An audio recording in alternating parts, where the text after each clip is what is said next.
It was around June of 2020, several months into the global health crisis, that I began to realize that what I was being told I was experiencing was not at all what I was actually experiencing. Perhaps if I had stumbled upon the interviews of Soviet KGB defector Yuri Bezmenov sooner, I could have recognized that earlier. Most of the American politicians, media, and educational system trains another generation of people who think they are living at a peacetime. False.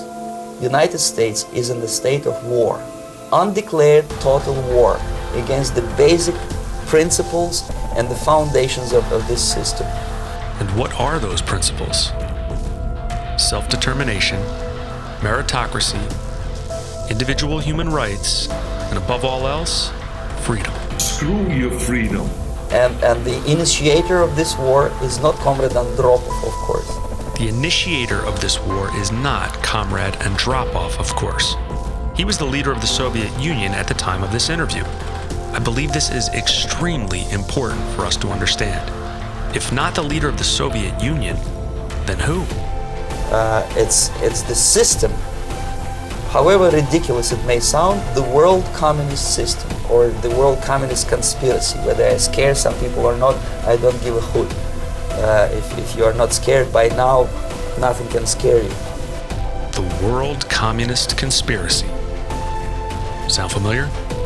For we are opposed around the world by a monolithic and ruthless conspiracy that relies primarily on covert means for expanding its sphere of influence, on infiltration instead of invasion, on subversion instead of elections, on intimidation instead of free choice, on guerrillas by night instead of armies by day. Now, if you listen to other commentators analyze this John F. Kennedy speech, they'll often say that he's referring to communism. I believe that's a slight misunderstanding or an unintentional mischaracterization. Why? Because John F. Kennedy was an intelligent man who understood language, and isms don't conspire. People conspire. A conspiracy is two or more individuals working on a concealed plan to achieve an objective at the expense of another party. When we recognize that that is what they are both talking about, we must realize that back in 1961, the President of the United States already knew what Yuri Bezmenov was confirming to us in the early 1980s, that there is a conspiracy to spread communism throughout the globe. What is the goal of this conspiracy? In my estimation, a one-world communist government. Now, I don't want to split hairs about what we call it communism, call it socialism, call it fascism, call it stakeholder capitalism. One thing I'm sure of, it will be totalitarian. The payoff? Absolute power. The power to mandate what pharmaceuticals you have to take, what you can eat, where you can travel, where you can live, and even if and when you can procreate. Who are these conspirators and what drives them? Two fascinating questions that we will explore on this channel.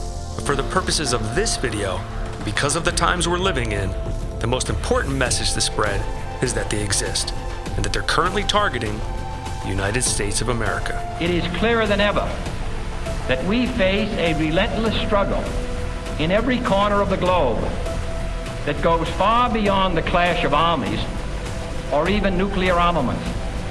The armies are there and in large number. The nuclear armaments are there. But they serve primarily as the shield behind which subversion, infiltration, and a host of other tactics steadily advance, picking off vulnerable areas one by one in situations which do not permit our own armed intervention. Power is the hallmark of this offensive. Power and discipline and deceit. The legitimate discontent of yearning people is exploited. Hopefully I've gotten your attention, but perhaps you still can't quite see it. Once you listen to Yuri Bezmenov describe the 4 stages of ideological subversion, you will.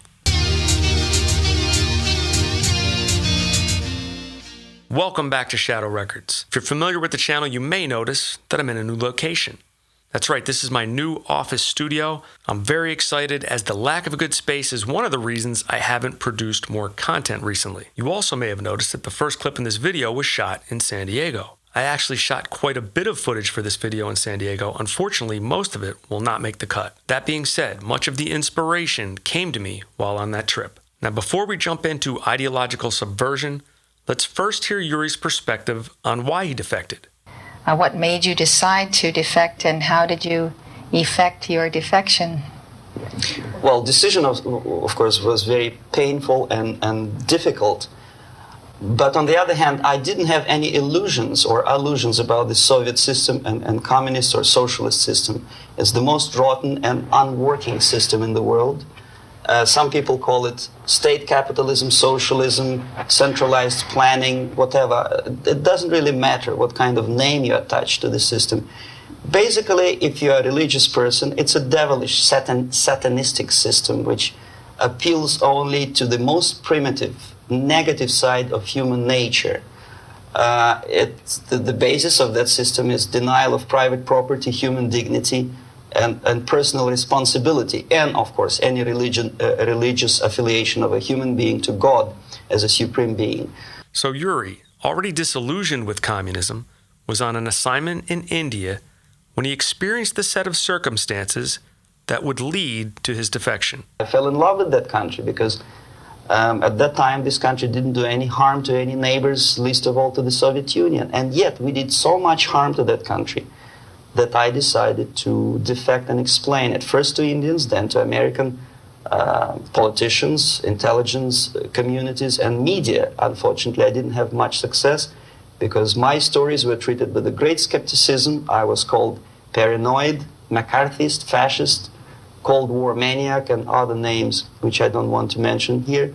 And it took me quite a number of years to understand that I'm talking to people who are trying to prevent average American from knowing the truth about communism.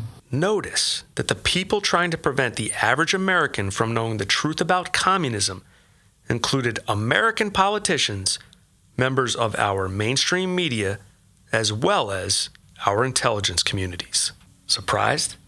I was when I first started to see evidence of this, but the more I learn, the more I understand why. Here Yuri describes the final straw that led to his ultimate decision. The immediate impulse to defect was Bangladesh crisis, which was described by American correspondents as Islamic grassroots revolution, which is absolute baloney. Every so often, Yuri drops an insight bomb, and here is one of my favorites. There was nothing to do with Islam, and there was no grassroots revolution. Actually, there are no grassroots revolutions, period. Any revolution is a byproduct of a highly organized group of conscientious and professional organizers, but it has nothing to do with grassroots. Let that sink in. There are no grassroots revolutions. That's how we can explain the Black Lives Matter movement being led by a self-described trained Marxist. What may start with grassroots sentiments is quickly commandeered by power with an agenda. In Bangladesh, it was nothing with grassroots. Most of the Awami League party members, Awami League means People's Party, were trained in Moscow in the High Party School. Most of the Mukti Fauj leaders, Mukti Fauj in Bengali means People's Army, same as SWAPO and all kind of liberation armies all over the world, the same bunch of useful idiots. They were trained at Lumumba University and various centers of the KGB in Simferopol, in Crimea, and in Tashkent.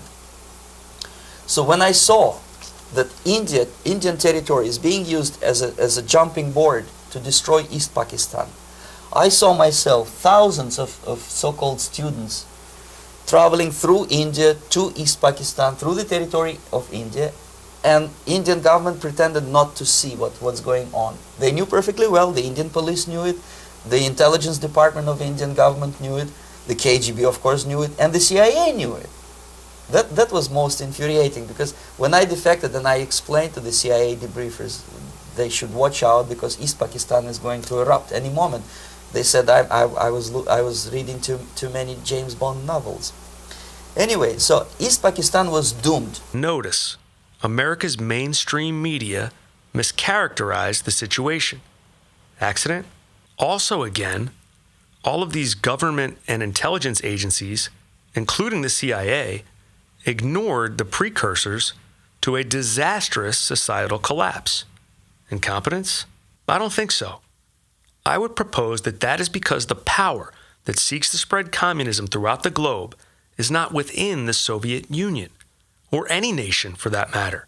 If we accept the idea that there is a conspiracy to spread communism throughout the globe, and that the conspirators have no loyalty to a particular nation, we can infer that the Soviet Union was simply a vehicle to spread communism. Of course, the biggest and baddest vehicle of its day, but the Soviet Union has since collapsed. And yet tyrannical collectivism continues to spread, most recently to Venezuela. But you could also see it taking hold in Peru, Brazil, and I could go on. If we pay attention to how each collectivist revolution plays out, with the left eating its own, as they say, we can further conclude that communism itself is just a vehicle to spread totalitarian rule. Collectivist utopia is never the goal of the true power behind the revolution. It may be the goal of who Yuri often describes as the useful idiots. They take a lead role in collapsing the existing system, but the actual goal of the movement's powerful backers is totalitarian control. This will become crystal clear when Yuri describes what happens to the revolutionary leaders during the fourth stage. Before we continue, take a moment to contemplate if you see any parallels to our current situation. I certainly do. Now, let's allow Yuri to provide a little background on ideological subversion and what it looks like in practice. According to my opinion and opinion of many defectors of my caliber, only about 15% of time, money, and manpower is spent on espionage as such. The other 85% is a slow process which we call either ideological subversion or active measures, активные мероприятия in the language of the KGB, or psychological warfare. What it basically means is to change the perception of reality of every American to such an extent that despite of the abundance of information, no one is able to come to sensible conclusions in the interests of defending themselves, their families, their community, and their country. It's a great brainwashing process which goes very slow, and it's divided in 4 basic stages.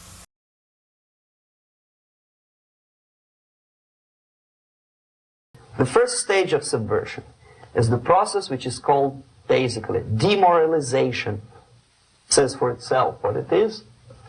Although Yuri thinks this is self-explanatory, I believe it deserves further clarification. As I understand it, demoralization is basically destroying faith and confidence in the principles upon which the target society is built. Now, in the U.S., some of the values that have to be destroyed include the importance of competition, meritocracy, personal responsibility, freedom, etc. It takes from, say, 15 to 20 years to demoralize a society. Why 15 or 20 years? This is the time sufficient to educate one generation of students or children. One generation, one lifetime span of a person, a human being, which is dedicated to study, to shaping up the outlook, ideology, personality. We have religion, we have education, we have social life, we have power structure, we have labor relations, unions, and finally we have law and order. 1, 2, 3, 4, 5, 6. Okay? These are the areas of application of subversion. What it means exactly? In case of religion, destroy it, ridicule it. I'm reminded of when California Governor Gavin Newsom allowed strip clubs to be considered essential and open while ordering churches to remain closed. Even at that chaotic time, it was such an obvious shot at people of faith. Education. Distract them from learning something which is constructive, pragmatic, efficient. Instead of mathematics, physics, foreign languages, chemistry, teach them history of urban warfare, natural food, home economy, your sexuality, anything, as long as it takes you away. Now, according to this 2023 article from NPR, U.S. reading and math scores have dropped to the lowest levels in decades. And for anyone with any exposure to our public school system, that's probably not a big surprise. Now, I know some schools are better than others. That's not a blanket statement. But as a whole, it leaves something to be desired. Meanwhile, at Harvard and the University of Florida, you can take a Taylor Swift class. Now, nothing against T-Swizzle, but on a Harvard tuition? Power structure. Okay, the natural bodies of administration, which are traditionally either elected by people at large or appointed by elected leaders of society, are being actively substituted by artificial bodies. The bodies of people, groups of people, whom nobody elected. Never. As a matter of fact, most of the people don't like them at all, and yet they exist. One of such group is media. Who elected them? How come they have so much power? Almost monopolistic power on your mind. They can rape your mind. But who elected them? How come they have a nerve to decide what is good and what is bad for the elected by you, president, and his administration?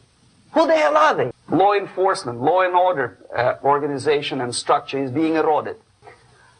The hatred, the mistrust to the people who are supposed to protect you and enforce law and order. Labor relations. At this stage, within 15 to 20 years, we destroy the traditionally established links of bargaining between employer and employee. And once again here, we have so many examples, from the many strikes we've seen recently, to the $50 minimum wage proposed by California lawmakers, to the Biden administration suing the Sheetz convenience store chain for using criminal background checks in its hiring process, something the government itself does. Is it simply a coincidence that we see examples of what Yuri describes everywhere in our present-day society? Is it possible that this rapid decline we see throughout our country is organic? Or could it be that we have individuals in positions of power and influence who have been bought, subverted, recruited? So where are we concerning this demoralization phase? The demoralization process in the United States is basically completed already. For the last 25 years. Actually, it's overfulfilled because demoralization now reaches such areas where previously not even Comrade Andropov and all his experts would even dream of such a tremendous success. I would suggest that Yuri and Andropov are surprised by the level of success because they process information with the perspective of a Soviet agent who can't help but see his own nation as the primary spreader of communism.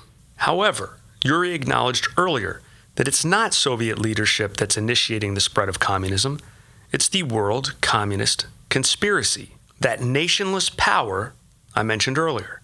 That's why it moved so fast. The subversion effort wasn't coming only from the Soviet Union, and obviously it must be coming from elsewhere today. Exposure to true information does not matter anymore. A person who was demoralized is unable to assess true information. The facts tell nothing to him. Even if I shower him with information, with authentic proof, with documents, with pictures, even if I take him by force to the Soviet Union and show him concentration camp, he will refuse to believe it until he is going to receive a kick in his fat bottom. When a military boot crashes then he will understand, but not before that. That's the tragic of the situation of demoralization. Now, it still may be difficult to imagine how an outside power can pull the levers necessary to bring about a society's demoralization. Yuri uses a very helpful analogy here to describe the nature of the tactics involved. You see, the tactic of subversion, about which I'm talking, is similar to the martial art, the Japanese martial art. If some of you are familiar with that tactic, probably you will remember that if an enemy is bigger and heavier than yourself, it would be very painful to resist his direct strike. If a heavier person wants to strike me in the face, it would be very naive and counterproductive to stop his blow. The Chinese and Japanese judo art tells us what to do. First to avoid the strike, then to grab the fist and continue his movement in the direction where it was before, right? Until the enemy crashes in the wall. You see? So, what happens here? The target country obviously does something wrong. If it's a free democratic society, there are many different movements within the society. There are obviously, in every society, there are people who are against this society. They may be simple criminals, ideologically in disagreement with the state policy, conscientious enemies, simply psychotic personalities who are against anything. Right? And finally, there are a small group of agents of a foreign nation, bought, subverted, recruited. Right? The moment all these movements will be directed in one direction, right? This is the time to catch that movement and to continue it until the movement forces the whole society into collapse, into crisis, right? So that's exactly the martial art tactic. We don't stop an enemy. We let him go. We help him to go in the direction we want them to go. I want to point out here that Yuri is speaking from the perspective of a former KGB agent. The activities he was engaging in were initiated by the Soviet Union. In actuality, these agents do not have to be working for a foreign nation at all. They can simply be working for a power that has an interest in the subversion of the society. For example, that power could hypothetically be within the ranks of the central banking elite. After all, they want to impose central bank digital currencies on the world, and many leaders are resisting. So you see, it doesn't have to come from a foreign nation. Like I pointed out earlier, the Soviet Union collapsed, and yet the push to advance collectivist societies with tyrannical governments presses on. At this point, you may be thinking, what is in it for these conspirators? Well, I offered one possibility, and it is a great question, one that we will be exploring further on this channel. For now, I'll say this. Power can be intoxicating enough. A tyrannically ruled collectivist society is essentially legalized slavery. The moment you bring a country to the point of almost total demoralization, when nothing works anymore, the next step is destabilization. This time, and it takes only from 2 to 5 years to destabilize a nation, what matters is essentials: economy, foreign relations, defense systems. And you can see it quite clearly that in some areas, in such sensitive areas as defense and economy, the influence of Marxist-Leninist ideas in the United States is absolutely fantastic. I could never believe it 14 years ago when I landed in this part of the world that the process will go that fast. Again, this word says for itself what it is: to destabilize all the relations, all the accepted institutions and organizations in a country of your enemy. How you do it? You don't have to send a battalion of KGB agents to blow up bridges. No. You let them do it themselves. So the area of application here is narrowing down to economy, again labor relations, right? To law and order, plus military. And economy, law and order. Yes, and again the media, but wider scope, little bit different. I'll explain you later. The normal, traditionally accepted relations are destabilized.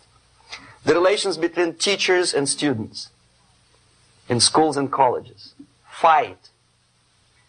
The relations between, in economical sphere, between laborers and employers are further radicalized. Okay, law and order now. We cannot solve our problems anymore. The society at large becomes more and more antagonistic between individuals, between groups of individuals, and the society at large. The media puts himself in the opposition to the society in general, at large. Separate, alienated. Sleepers go up. They slept for 15 to 20 years.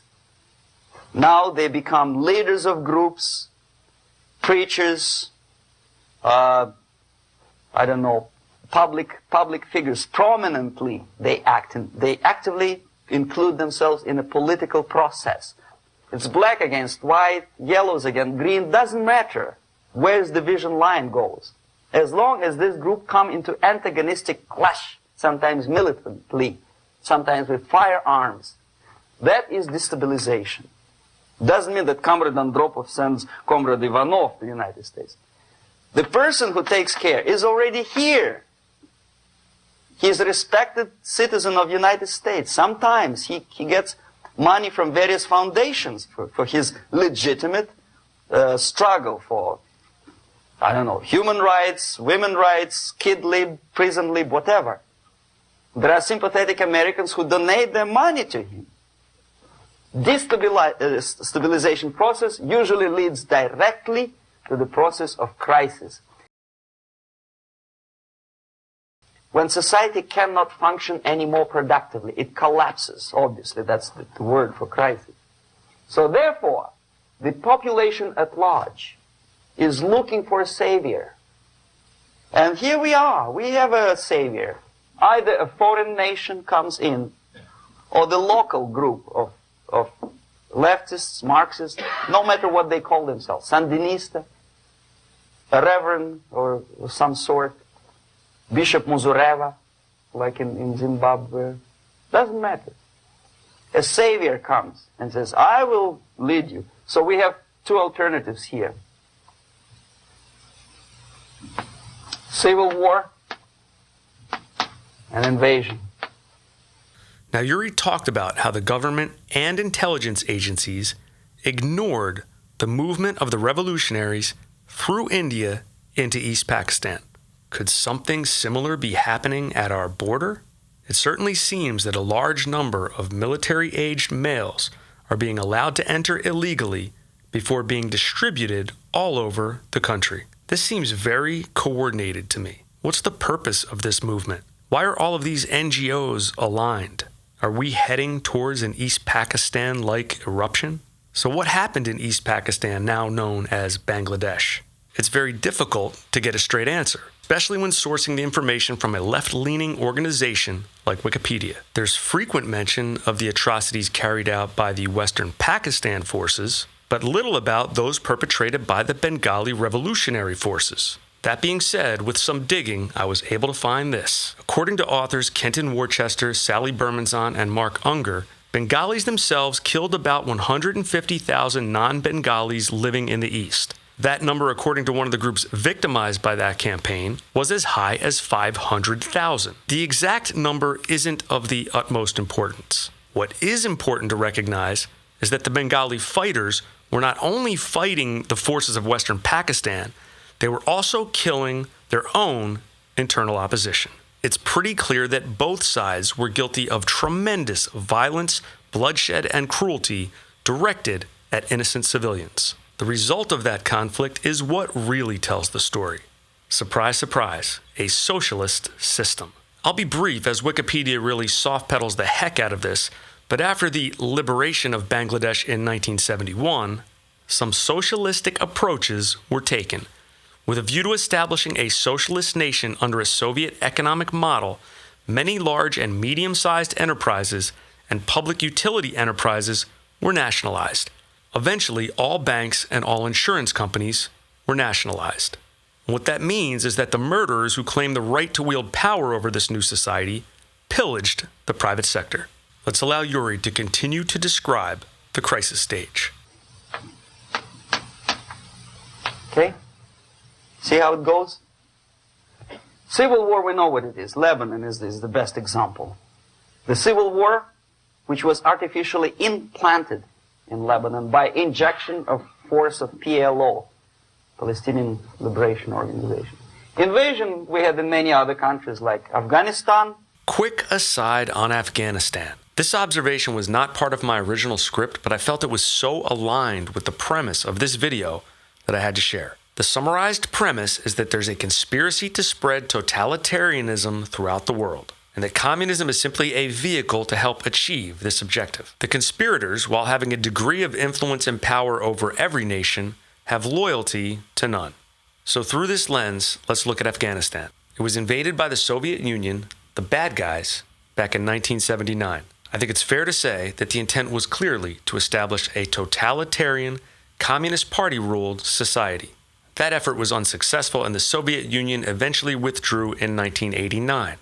Years later, after the events that occurred on September 11, 2001, United States leadership found their own excuse to invade. The good guys, right? That occupation lasted about 20 years until the U.S. withdrew in 2021. So after a 20-year occupation by the good guys, what is the current state of Afghanistan? A totalitarian, Taliban-ruled society. Coincidence? I don't know. Do the initiators of this effort care if their totalitarian-controlled society is ruled by communism or Sharia law? As long as they have sufficient control over the leadership, I suspect not. And again through this lens, looking more specifically at the details of our withdrawal, our leadership's decision to leave billions of dollars worth of weapons behind seems a little bit less like a head-scratcher of a mistake, wouldn't you say? Back to Yuri. Name any East European country, it was invaded by the Soviet army. But the result is the same. The next stage is normalization. Normalization. It may last indefinitely. Normalization is a cynical expression borrowed from Soviet propaganda. When the Soviet tanks moved into Czechoslovakia in '68, Comrade Brezhnev said, "Now the situation in brotherly Czechoslovakia is normalized." At that stage, the self-appointed rulers of the society don't need any revolution anymore. They don't need any radicalism anymore. So this is the reverse from destabilization. Basically, it is stabilizing the country by force. Now here Yuri describes what happens to most of the movement's leadership during the final stage. Hopefully this drives the point home. The goal was never collectivist utopia. So all the sleepers and activists and social workers and liberals and homosexuals and professors and Marxists and Leninists are being eliminated. Physically sometimes. They've done their job already. Okay? They are not needed anymore. In case anyone watching is still not disillusioned with the idea of supporting a collectivist revolution, let's hear that one more time. Yet these people who've been programmed and, as you say, in place and Yes. who are favorable to an opening with the Soviet concept, these are the very people who would be marked for extermination in this country? Most of them, yes. Simply because the psychological shock when they will see in future what the beautiful society of equality and social justice means in practice, obviously they will revolt. They will be very unhappy, frustrated people. And the Marxist-Leninist regime does not tolerate these people. They will join the links of dissenters, dissidents. Now, I pointed out earlier my favorite Yuri Bezmenov insight gem about grassroots revolutions. I want to end this video with 4 more quick and insightful gems. First, some high-level advice about what we should do. Educate yourself, understand what's going on around you. You are not living at the time of peace. You are in a state of war, and you have precious little time to save yourself. Second, more specific advice about what to do about anti-American leaders.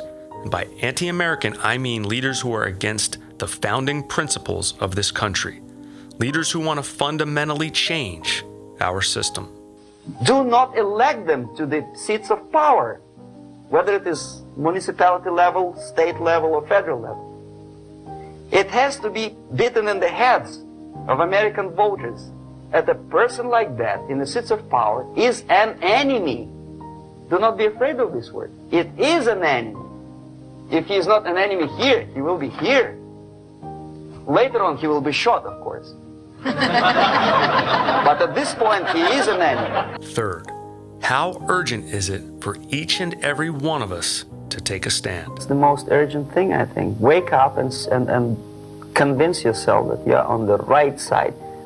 There should not be no neutralism or objectivity. Objectivity is good when you are discussing philosophical concepts. In today's world, if you are neutral, you are already an enemy of your own country. Now, I usually end my videos with an outro asking you to like, comment, subscribe, and share the video. Please do so. It is so important to get this information out there. But I want to give the last word to Yuri. The fourth and final insight I want to share is the alternative path if we fail. But you don't have to be paranoid about it. What actually happens now, that unlike myself, you have literally several years to live on unless the United States wake up.